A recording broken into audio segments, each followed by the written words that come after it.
ariketa erraza daukagu hemen. Hemen eskatzen digute lau aldagai hauen arabera ematen diguten denbora diagrama honetan, irtera Z1 eta Z0 kalkulatzea edo ematen duten zirkuitua diseinatzea eta erabiltzeko multiplexure hau. 7 lau bat bost bat dituela 3 kontrol sarrera. Beraz, honekin egin ditzakegu lau aldagai dituen egia taulak, beraz ez daukagu bat ere arazorik edo misterio gutxi egon behar da, eta horrela eskatzen dute. Egintzazue denbora diagrama hau eskaintzen duen zirkuitua multiplexure hau erabilita. Beraz, guazen azkar hau nahiko erraxa data. Esan bezala, egia hau egin beharko genuke lehen da bizi, eta gero konfiguratu multiplexure hau, jarriko dudala hemen eskuinean, eta hemen konfiguratuko dut. Denbora diagrama hau egiteko, begiratzen bi irtera daude, baina Z0 da Z1 alderantzizkoa. Beraz, kasi irtera bat daukagu eta bere alderantzizkoa izango zen bestea. Eta sarrerak A, B, Z eta D lau aldagai. Egia taula, lau aldagaiko egia taula, A, B, Z, D, 16 aukerekin, eta irteran izango du Z bat jarri bakarrik, ados. Z0 alderantzizkoa izan behar da. Eta gainera, hoi konfiguratzen badegu hemen Z bat izateko, multiplexoreak kontrakoa edo alderantzizkoa ematen dute, eta Z0 biak izan behar ditugu multiplexorearen irtera, komerzialak horrelaxe eskaintzen dutelako. Z bat, ja. Kombinazio guztiak. Ikusten baduzu denbora diagrama honetan, kombinazio guztiak ditugu eta gainera ordenatuta. Hasten da. 0, 0, 0, 0, jarraitzen du 0, 0, 0, bat, 0, 0, bat, 0, eta bukatzen du bat, bat, bat, bat, eta gainera ordenatuta daude. Beraz, egia taulara sartzeko zuzenean sartu dezakegu 0, bat, bat, 0, 0, bat, bat, 0, bat, 0, 0, bat, bat, 0, 0, bat,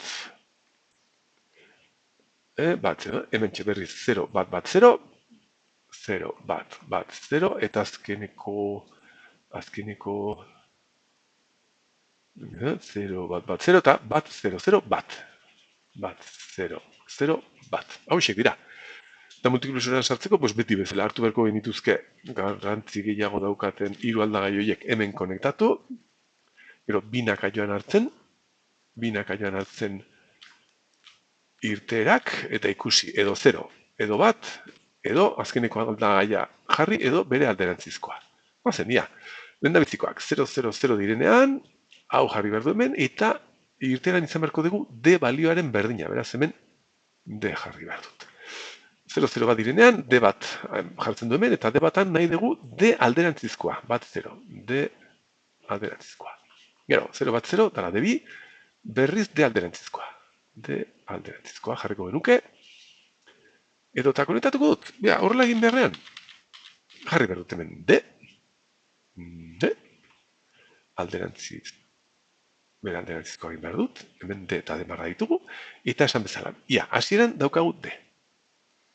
Hemen konektatuko genuke D. Bigarrenean D marra. D marra. Bigarrena dala D bat.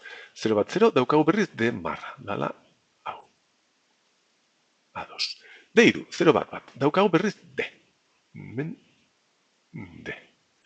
Jarriko D marra eta D. D lau. Dala bat 0 0 daukagu D berdina ikustazue. Irtera eta D berdina dira. Beraz hemen D. Jarriko dut. Hau da, D, bat 0 bat, ala D bost, bat 0 bat, daukagu D alderantzizkoa. Dagoela, hemen, D alderantzizkoa da hori. D6, bat 0, daukagu D alderantzizkoa.